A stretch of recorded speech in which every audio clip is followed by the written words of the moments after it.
आप अपने दाहिने हाथ को कभी नीचे के अंगों का स्पर्श न करें, कभी भी सर पर वस्त्र रख करके जप न करें, बिना माला पूरी हुए किसी से कोई बात न कर बैठे। जैसे आप माला जप कर रहे हैं तो ये ध्यान दीजिए कि दाहिना हाथ आपके कहीं कमर के नीचे के अंगों का स्पर्श तो नहीं किया। अगर किया है तो आप हाथ धोइए रज लगा के और पवित्र होकर फिर माला में हाथ डालिए। अब तो आश्चर्य की बात है, माला भी चल रहा, लघुशंका भी कर रहे खड़े खड़े परिक्रमा में। देखा आपको सत्संग तो मिलता नहीं ना, माला भी चल रहा है और खड़े खड़े लघुशंका भी कर रहे। ऐसा नहीं, ये माला भगवत स्वरूप है। अगर लघुशंका आई है तो वहां लघुशंका करने के लिए सोचो जहां पहले आपको जल मिले, कोई पात्र रखो, उससे जल लो, पवित्र होकर आचमन करके फिर जप करो। अगर लघुशंका करके आपने आचमन नहीं किया, हाथ नहीं धोए, पैर नहीं धोए, तो आप जो जप करोगे उसका प्रभाव आपके हृदय में काम क्रोध को प्रकट कर देगा। ये हम अपनी बात नहीं कह रहे। चित्रकूट में मरभा गुफा में कुछ दिन रहे तो नीचे मंदाकिनी बहुत सुंदर सुंदर शोभा है चित्रकूट की, बड़ा निर्मल जल है। तो वहां रात्रि में भी हिरण करते थे चुपचाप एकांत में। तो देखा एक शिला के ऊपर कम्बल ओढ़े हुए कोई पड़ा है। तो विचार किया कि रात्रि का समय और बीच मंदाकिनी के ऐसे त्रिकोण पत्थर पर लेटना, ये तो बड़ी विचित्र बात है। तो हम इंतजार करते रहे। वो 2 बजे उठे और बाहर मंदाकिनी के आए। फिर हमने प्रणाम किया, देखा बड़ा तेजोमय स्वरूप, जेठ का महीना और मोटा कंबल ओढ़े। आश्चर्य की बात, जब लोग कपड़ा भी नहीं ओढ़ते उस समय कंबल ओढ़े हुए थे।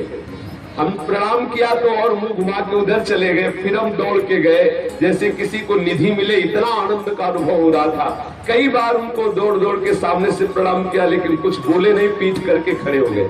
फिर पीछे से हमने कहा, महाराज जी हम शाम से आपका इंतजार कर रहे हैं, क्या आप हमसे एक बार भी नहीं बोलेंगे? अगर आप गुरुजन नहीं बोलेंगे तो हम जैसे अधमों का जीवन कैसे भगवत मार्ग में आगे बढ़ेगा? फिर वो बोले, उनकी दृष्टि पड़ी, इतना सुख मिला कि अब आपको क्या बताए। बड़ा आनंद का अनुभव हुआ, घबराहट सी एक अंदर हो रही थी, ऐसे सुख का अनुभव हो रहा। प्रणाम करके कहा, 1 मिनट महाराज जी बैठ जाइए, हम आपसे बात करना चाहते। वो बैठ गए कृपा करके। गले में तुलसी की कंठी थी, कोई तिलक नहीं था, एक लंगोटी थी और ऊपर से काला कंबल मोटा ओढ़े हुए थे। तेजोमय स्वरूप था, अस्थिमात्र शरीर था। प्रार्थना की कि महाराज जी आप हमारे कल्याण के लिए कृपा करके कुछ बोल दीजिए। बस अपनी तरफ से बोले थे कि जो तुम्हें गुरु मंत्र मिला है पवित्र अवस्था में उसका जप कीजिए। अगर अपवित्र अवस्था में जप करोगे तो काम वेदना प्रकट हो जाएगी और असहनशीलता आ जाएगी आपके हृदय में। हमने कहा मंत्र जपने पर भी? बोले हाँ, यदि अपवित्र अवस्था में मंत्र जप आ जाएगा तो काम वेदना प्रकट हो जाएगी और असहनशीलता आ जाएगी, अर्थात क्रोध प्रकट हो जाएगा।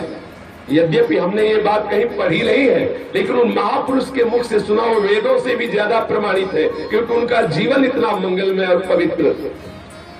जो पूज्य श्री राजेंद्र दास जी के यहाँ तबला बजाते हैं ना, वो युगल किशोर, वो भी उनको भी दर्शन कराए थे, वो भी देखा था उन संत को। उनसे पूछ लेना कितने तेजस्वी और तपस्वी महापुरुष थे।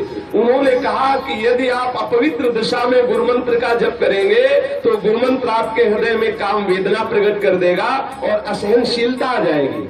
इसलिए मंत्र जपने वाले को बहुत सावधान रहना चाहिए, सदैव पवित्र रहना चाहिए। लघुशंका करे तो जल का प्रयोग करे, शौच में जाए तो कमर के नीचे कम से कम स्नान जरूर करे। 2 बार तो पूरा स्नान करे और अगर कई बार जाना पड़े, कोई रोग है तो कमर के नीचे जरूर। और सूती वस्त्र जितने भी धारण किए वो शौच के बाद उनको धोना चाहिए। ऐसे नहीं है कि आप सब कपड़ा पहन के गए, शौच हुए आए। बस कुछ लोग तो यहाँ दर्शन होता है ऐसे रज छूते हैं, ऐसे छू लिया और बस टोटी में ऐसा नहीं। कम से कम जब बिल्कुल कम तो 7 बार बायां हाथ धोइए, फिर उसी बाएं हाथ से रज लेकर हाथ पैर में रज लगाकर धोइए पैर में, फिर दोनों हाथ मिला करके कम से कम 5 बार रज से धोइए। आप सोचेंगे कि ये तो नाली जाम करवा देंगे हमारे बाथरूम की। थोड़ा थोड़ा रज ले लीजिए। पहले अगर साबुन लगाना है तो पहले रज के बाद साबुन मत लगाइए। रज परम पवित्र है। जितनी आप पवित्रता का निर्वाह करेंगे उतना ही आपके हृदय में मंत्र प्रकाशित होगा। जिसका शरीर अपवित्र है, मन पवित्र है, तो मंत्र कहाँ प्रकाशित होगा? इसलिए अपवित्र हाथ से कभी दाहिने हाथ को नीचे के अंगों का स्पर्श नहीं होने देना चाहिए। अगर करिए तो फिर रज लगा के धोइए। और कभी सर पे वस्त्र रख करके मंत्र नहीं जपना चाहिए। मंत्र जपते समय सर खाली होना चाहिए। और बिना माला पूरी हुए कोई भी आवश्यक बात हो तो भी नहीं करना चाहिए। यदि आपको बहुत आवश्यक हुआ और आप बोल दिए तो फिर आपको पहले 1-2 बार कीर्तन करना चाहिए। फिर जहां से माला का रोका था वहां से नाम जप कीजिए, वहां से मंत्र जप कीजिए। 1-2 बार जो गुरु प्रदत्त नाम है उसका कीर्तन कीजिए, जोर से उच्चारिए। जैसे संन्यास मार्ग वाला है तो प्रणव का उच्चारण करे, अपने वैष्णव जन है, रसिक जन है तो इष्ट का नाम उच्चारण करे। पश्चात आपके रूप में कि हाय माला छोड़ के मुझे बात करनी पड़ी।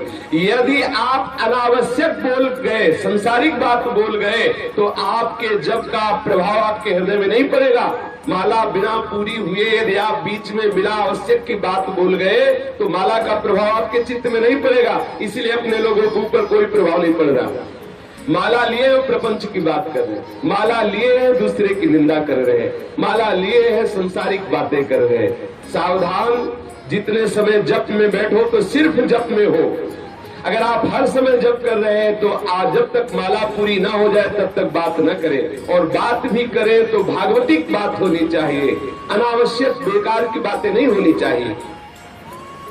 जब आप अनावश्यक कोई बात कर ले तो नाम कीर्तन करके ही माला प्रारंभ करें। और ध्यान रखें जब जप पूरा हो जाए तो आचमन करके किससे इससे बोले, और जब बात पूरी हो जाए तो आचमन करके फिर जप करें। ये मंत्र जप का विधान है।